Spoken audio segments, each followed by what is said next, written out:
Alhamdulillah, Alhamdulillahirabbil alamin, wal aqibatu lil muttaqin, wala udwana illa 'alal zalimin. Asyhadu an la ilaha illallah wahdahu la syarika lah, wa asyhadu anna Muhammadan abduhu wa rasuluh. Allahumma shalli wa sallim wa barik ala sayyidina Muhammad wa ala alihi wa ashabihi ajma'in.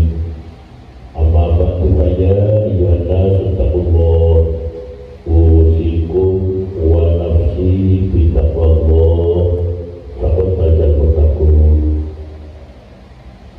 Para hadirin jamaah Jumat kaum muslimin rahimahullah, monggo kita sareng-sareng usaha kangge netepi takwa dhateng Allah Subhanahu wa taala kanthi nglampahi sedaya ingkang dipun perintahaken lan nepi dhateng sedaya ingkang dipunlampahi.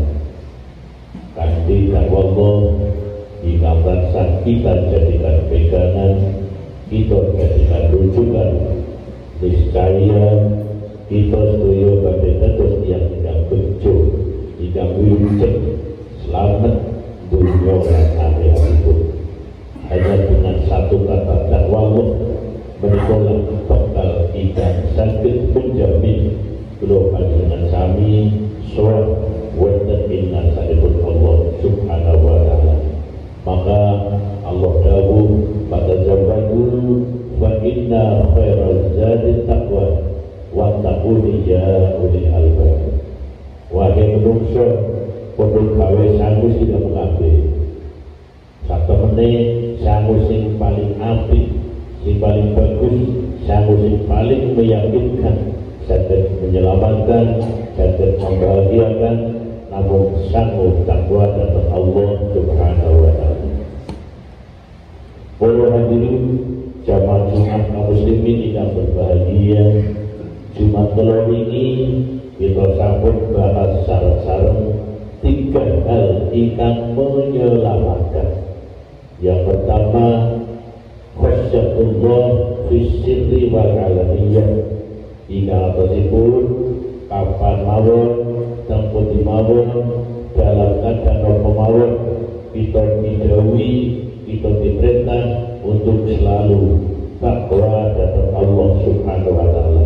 Sebab Allah Subhanahu wa taala melalui utusannya selalu memantau gerakan kula panjenengan sami, jangankan gerakan fisik, gerakan hati kula panjenengan sami pun terpantau oleh Allah Subhanahu wa taala.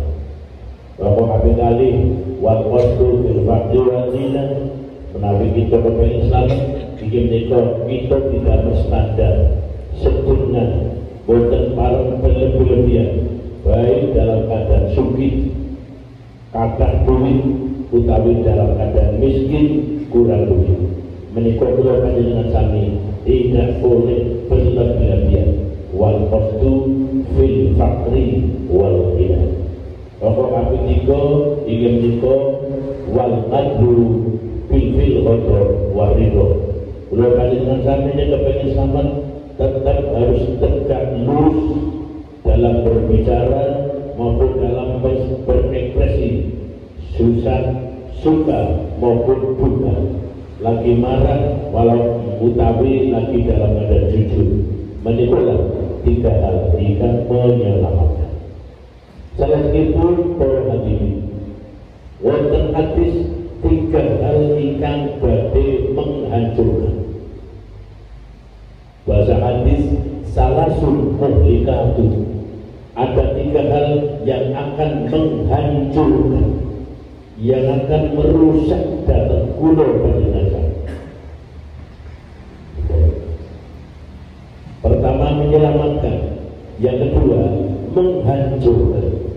Dengan kata lain, jika 3 hal kita lampahi, kula panjenengan kami siap-siap badhe mengalami kehancuran. Nomor 9, inggih menika ikan 3 hal ingkang menghancurkan. Syukur mutlak, Napa niku syukur mutlak. Berdiri sing selalu diikuti, ditaati. Hadirin santri kedamantos dengan bahasa syukur. Dalam hadis ini dijelaskan berdiri sing ditaati. Ini artinya bukan terkait dengan harta. Kalau menggunakan harta itu, kalau membicarakan harta berarti menggunakan kata-kata baki, utama berdiri. Tapi di sini digunakan kata syukur, berdiri, tapi bukan terkait harta. Berdiri yang diikuti itu artinya si berdiri artinya. Satu contoh. Ketika ada nikmat dari Allah tidak jatuh kepada dirinya atau keluarganya, nikmat Allah itu apa? Harta, benda, jabatan, penghormatan, nikmat Allah itu apa? Nah, yang dimaksud dengan kata syukur mutlak ingin nikah, hati tidak rela ketika nikmat Allah jatuh pada orang lain. Satu contoh, tetangga membeli sawah, tetangganya membeli sawah dengan harga yang fantastis, mahal, luas. Terus apa kata hati? Apa hati berbicara ketika mendengarkan tangganya itu sawah? Terus hati ini ngomong lopok gitu. Lopok itu alhamdulillah tanggaku bisa tebus sawah. Alhamdulillah. Iya.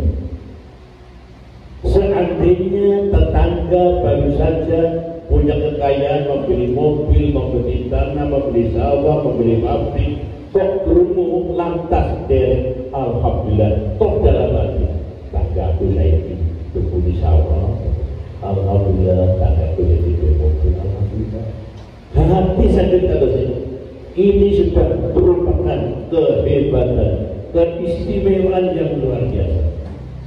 Inilah ibadah, inilah yang diperintahkan oleh Allah Subhanahu wa Ta'ala. Ketika tetangga, saudara ada kenikmatan, alhamdulillah tanggaku naik jabatan, alhamdulillah tanggaku naik pangkat, anakku orang-orang apa, alhamdulillah, dan seterusnya. Seandainya ketika tetangga nopo nikmat lajeng hati berbicara, alhamdulillah pada bisa lalu mengerjakan tanggaku jadi wong hebat, tanggaku wong pinter, tanggaku wong cerdas, duluku wong terhormat, anakku orang wis pancen kabeh diatur karo pangeran. Jika ini yang dikatakan dalam hati, itulah mengamalkan perintah agama, itulah perintah Islam, itulah ajaran Nabi. Tetapi apa yang terjadi pada hati kita ketika kenikmatan jatuh di tangan orang, ketika kenikmatan menimpa orang lain, bukan kepada dirinya atau kepada keluarganya? Nah, inilah yang dimaksud syukur mutlak, betul yang diikuti. Masuk kenikmatan Allah kok baju jatuh kepada orang, kok hatinya tidak rela? Itulah yang dikatakan penguji. Terus karena dipuji, karena hatinya gak enak, tetangga beli sawah, tetangga beli mobil, tetangga punya toko. Nah, terkadang hati ini malah justru berbicara yang aneh-aneh. Apa tadi? Masalah juga. Apa tadi? Ini namanya syukur mutlak, mesti yang diikuti, benci yang luar biasa.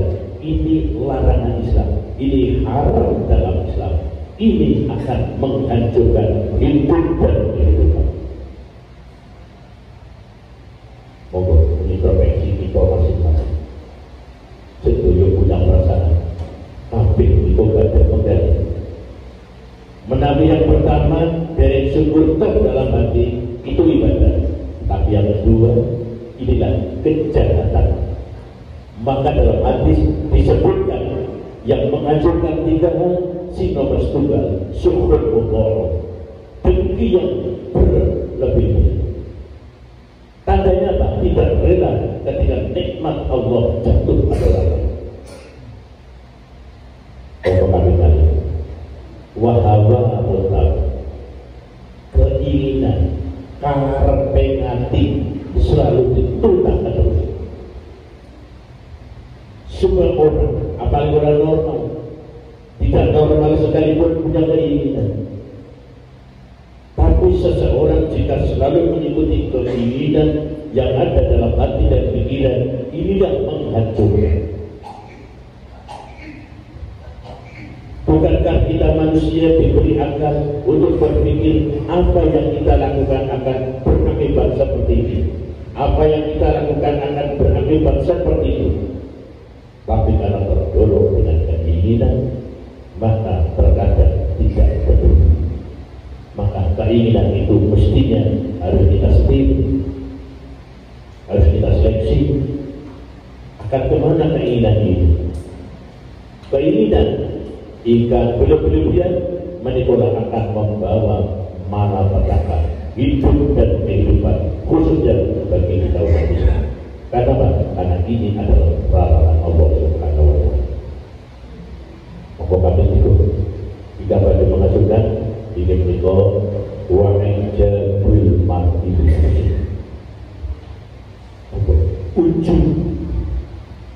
ujung bahasa Arab. Nok bahasa terpilih aku. Ujung ini 11-12 dengan sombong. Wah, aku. Ujung wa'ijabul mar'i binafsi, membanggakan diri sendiri.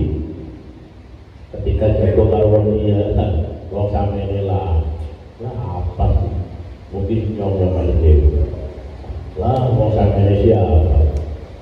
Rendah abad kecil, mungkin jauh yang paling hebat. Itulah yang akan menghancurkan hidup dan kehidupan bagi keyakinan umat beragama Islam. Ijabul mar'i selalu membanggakan diri sendiri, efeknya adalah meremehkan orang lain. Tidak peduli meskipun orang lain benar, tapi kandung orang lain difonis, siapa? Aku itu, kamu halal. Ini biasa muncul di tengah-tengah pergaulan seseorang dengan temannya, dengan tetangganya, dengan saudaranya. Lah, siapa? Kowe ngerti apa? Kowe ngerti sekarang dilalah. Inilah Islam, namanya ujung. Jadi dirinya merasa paling hebat, yang lain rendah. Karena rendah, ini efeknya adalah pasti akan merendahkan orang lain. Karena merendahkan, apa benar atau salah? Karena apa? Sudah takut dalam hati menganggap orang lain itu rendah. Lah, masalah yang apa? Orang siapa? Apa siapa? Ini terkadang ada pada diri manusia. Mudah sekali untuk memvonis orang lain, mudah sekali untuk meremehkan orang lain dengan bahasa lah. Aku ini. Itulah namanya ujung, membanggakan diri sendiri yang pada akhirnya meremehkan kepada orang lain. Ini larangan menurut ajaran Islam. Jadi sekalian dirasuli malik, 3 hal akan menghancurkan. Yang pertama, dengki. Apa itu dengki? Tidak rela ketika nikmat Allah jatuh pada orang lain. Yang kedua adalah mengikuti apa kemauan, perasaan, ikuti terus, dan itu tidak diseleksi kemauan yang mana yang harus diikuti.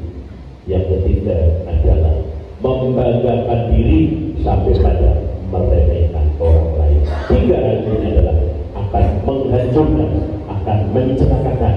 kita manusia. Jadi bukti-bukti ada apa itu? Ini kok aku ya? Bagaimana kita mengamalkan jika tidak belajar dengan ilmu? Maka yang pertama pengertian logik.